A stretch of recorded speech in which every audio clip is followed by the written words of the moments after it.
Hey everybody, welcome back to the AWI Review. In this video, we are going to look at the Thor Heavy Panzermech complete.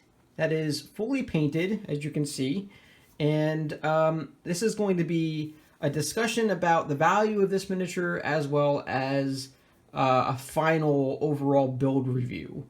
So for scale purposes, I have a Tiger 1 and 2 DAC miniatures that I painted up just to show you how massive this vehicle is.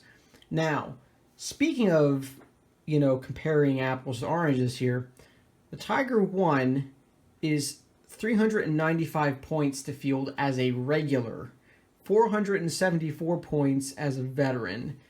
Compare that to the Thor Heavy Panzermech. Now, both of these have a 10 plus armor value, or damage value, I should say. So think about that for a second.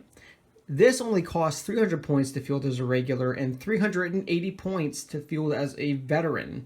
That's 15 points less than a regular Tiger tank. And honestly, I think the armament, so long as you're not dealing with an armor-heavy enemy force, armament on this is going to be better. It's got a 150 millimeter howitzer.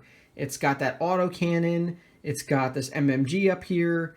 This thing is made to dominate the table. Now, the Tiger, while it has an amazing super heavy anti-tank gun, it doesn't really bring a lot more than that. So this is really superior, I think, only in one category, which is that it dominates against other armored units, right? This dominates against pretty much everything. Now, granted, the HE on this only has a 4+ penetration. I get that. That said, hopefully you're going to bring along a Panzerschreck team and you're going to have Panzerfausts in your army to deal with those other armored units. Therefore, you could dedicate the points to this and still save points instead of fielding this to field like a medium mortar team or another machine gun team or who knows, another, inexperienced or regular infantry squad. So you have those extra points to spend to dedicate to something else, right? So overall, I think this is going to be your better bet when it comes to building up a good German Konflikt 47 fighting force that's versatile, that can traverse terrain. This thing also has more movement than that does. On an advance, this thing moves, I think, 12 inches. This thing only moves 9. And you can only pivot this thing once on an advance. You can pivot this twice. And you can pivot this once on a run. So I think overall, again, comparing apples to oranges here, this thing is much more worth your time, your points value. For a regular bolt action game, obviously you're going to go with the Tiger because the Tiger is just king. But I really think that this is worthwhile. So that's just game tactics that I'm talking about here that I think this is well worth your time. Now, build concept, paint-wise, all that stuff.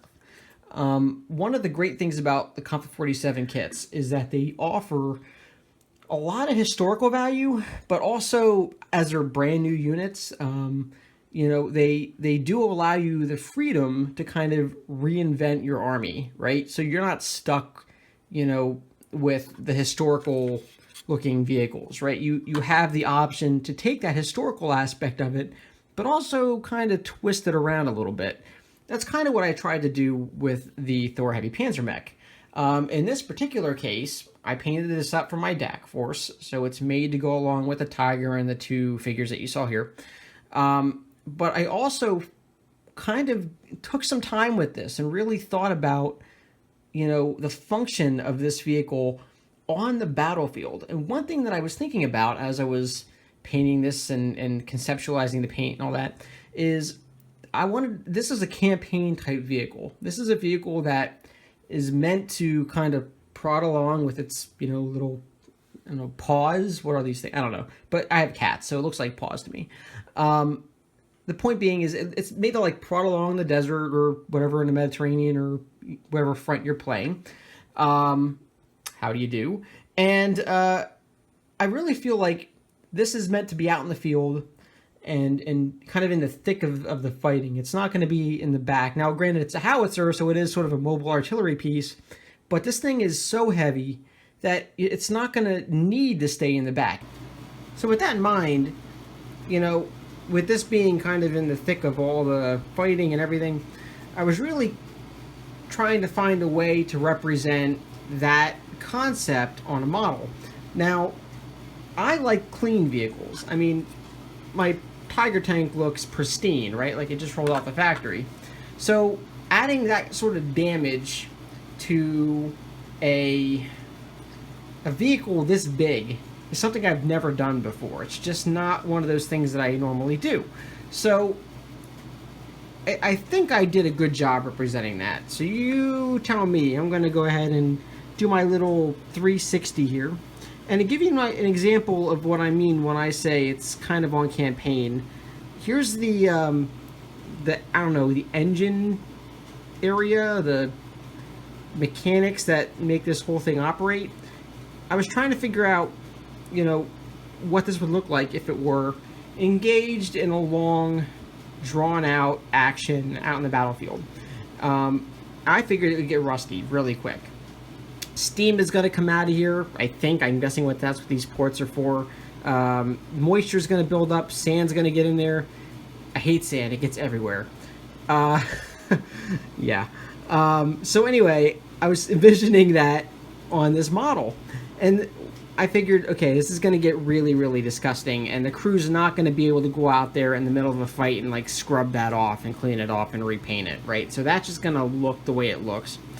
Other parts of the model that I thought might get kind of dirty is the hydraulic system here.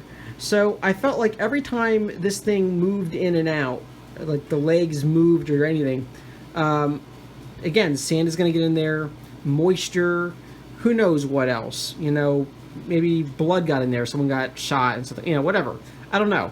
The fact is, I was trying to figure out what would happen to the metal on these exposed parts, and I thought, well, they're probably going to get rusted. Now, what happens when hydraulics move in and out?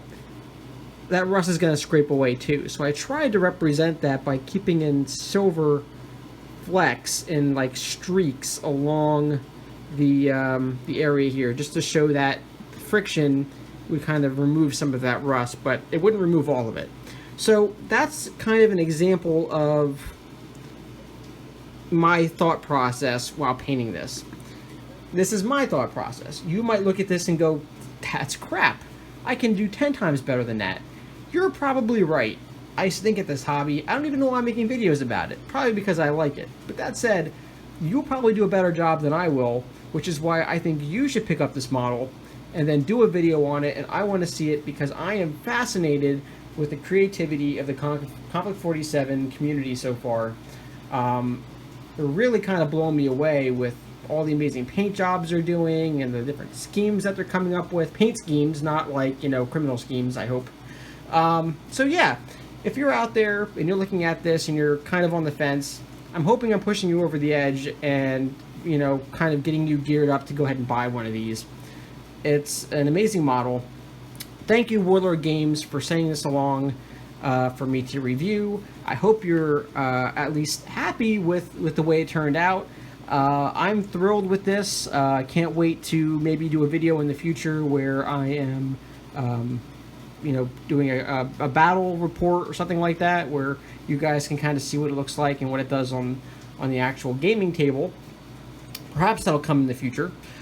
And also I have a couple other videos lined up as well for Konflikt 47, a painting tutorial I'd like to do. But more on that in another video.